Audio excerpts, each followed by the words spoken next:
صبح بر وقت 7 اپریل سال 2023 ساعت 9:46 دقیقه به وقت محلی تاجیکستان را باز یک زمین لرزه تکان داد. کمیته ولایت‌های فوق‌العاده تاجیکستان با تکیه به معلومات خدمات گیوفیزیکی اکادمی ملی علم‌های تاجیکستان خبر داد که زمین لرزه در 378 کیلومتری جنوب شرق دوشنبه، 153 کیلومتری جنوب غرب خوروغ و 86 کیلومتری غرب مرکز نویه مرغوب ولایت مختار کوهستان بدخشان رخ داده. شدت زمین لرزه در مرکزش 4 بال، در مرغوب از 2 تا 3 بال و در خوروغ 2 بال را تشکیل داده است.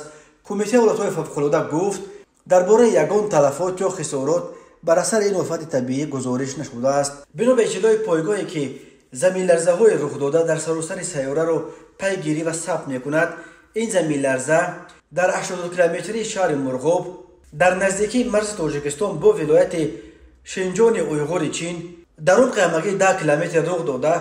شدت آن در مرکزش طبق جدول ریختر 4.1 بال را تشکیل داده است. تاجیکستان در یک منطقه زلزله‌خیز قاره آسیا جایگیر شده. هر سال در قلمروش صدها زمین جنبی ثبت می شود.